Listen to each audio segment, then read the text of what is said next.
Hello नमस्ते, आप सभी का मेरे चैनल पर बहुत बहुत स्वागत है। आप सभी को सर्वप्रथम श्री स्वामी समर्थ। तो बहुत जल्द ही नवरात्रे स्टार्ट होने वाले हैं। तो नवरात्रि में माता के 9 दुर्गा के 9 रूपों की पूजा की जाती है। तो जब भी नवरात्र चालू हो तो हमारी कुल देवी जो होती है तो कुल देवी की घट स्थापना की जाती है। तो बहुत से लोगों को कभी कभी क्या होता है ना, उन्हें उनकी कुल देवी ही पता नहीं होती या कुल दैवत ही पता नहीं होते। तो कुल दैवत और कुल देवी को कैसे पता किए जाए उसके बारे में मैं जानकारी इस वीडियो में दूंगी। तो वीडियो लास्ट तक ज़रूर देखना। मेरे चैनल पर अगर आप पहली बार आए हैं तो आपसे निवेदन है कि मेरे चैनल को सब्सक्राइब कीजिए।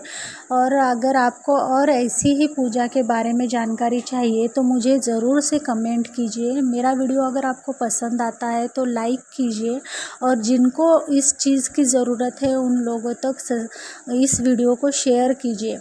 तो अगर आप बहुत बार क्या होता है ना कि हमें पता नहीं होता कि हमारी कुल दैवत या कुल देवी कौन सी है, तो हम क्या करते हैं कि हमारी कुल देवी को छोड़कर हम किसी और की पूजा करने लग जाते हैं। समझो अब हमारे देश में ना महालक्ष्मी, महाकाली, तुळजा भवानी, माहुरगढ़ की माता, रेणुका माता, तो ये सब कैसे है, त्रिशक्ति पीठ है हमारे महाराष्ट्र में। एक तुळजापुर है, एक कोल्हापुर की महालक्ष्मी है, माहुरगढ़ की रेणुका है, और सप्तशृंगी माता है। लेकिन हमें पता नहीं होता कि इनमें से हमारी कुल देवी कौन सी है। अगर हमारी कुल देवी हमें पता नहीं तो हम कुल देवी को छोड़ के उसके बहन की पूजा करने लग जाते हैं। जैसे कि हम माँ को छोड़ के मौसी की पूजा करने लग जाते हैं। तो हमें हमारे कुल दैवत या कुल देवी क्या है और ये कैसे पता लगाए, तो उसके बारे में मैं आपको बताऊंगी। तो आपको क्या करना है, 21 दिन की ये सेवा करनी है। अगर आप बोलेंगे कि आप तो 21 दिन की सेवा बता रहे हैं, लेकिन अभी तो नवरात्रे स्टार्ट ही होने वाले हैं। नवरात्र स्टार्ट होने के लिए 5-6 दिन ही लगे। ये सेवा 21 दिन की है, लेकिन आपको 5-6 दिन में ही, अगर आपकी सेवा सही से आपने की तो आपको 1-2 दिन में ही पता चल जाएगा कि आपकी कुल देवी कौन सी है या कुल देवत कौन से। तो आपको क्या करना है ना, एक नारियल लेना है, और नारियल पूरा वाला नारियल लेना है, उसे छीलना नहीं है, और ना ही उसकी शेंडी निकाल लेनी है।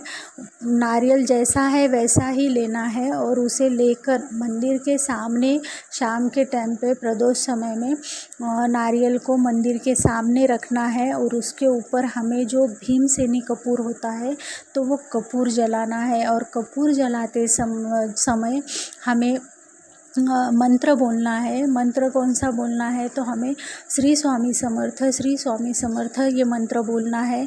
कपूर जब तक जल रहा है तब तक हमें इस मंत्र को बोलते जाना है। कपूर जैसा ही शांत हो जाए तो फिर वो नारियल हमें साइड में रख लेना है। दूसरे दिन भी फिर हमें उसी नारियल का इस्तेमाल करना है, और उसी तरह कपूर जलाते हुए श्री स्वामी समर्थ ऐसे एक दो बत्ती जलाकर श्री स्वामी समर्थ मंत्र का जाप करना है।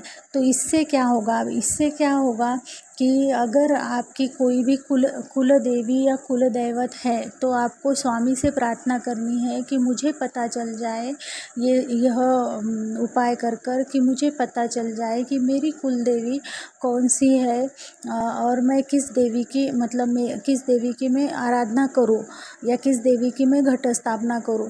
तो फिर क्या होगा ना, यह उपाय करने के बाद कि आपको कुछ ना कुछ दृष्टांत मिलेगा। एक तो जो आपकी कुल स्वामिनी है वो आपके स्वप्न में आकर आपको दर्शन देगी, या तो फिर कोई ना आपको प्रसाद ला कर देगा। मतलब कोई भी घर पे आकर आपको बोलेगा कि ये तुळजापुर का प्रसाद है, या फिर ये माहुरगढ़ का प्रसाद है, या सप्तशृंगी का प्रसाद है।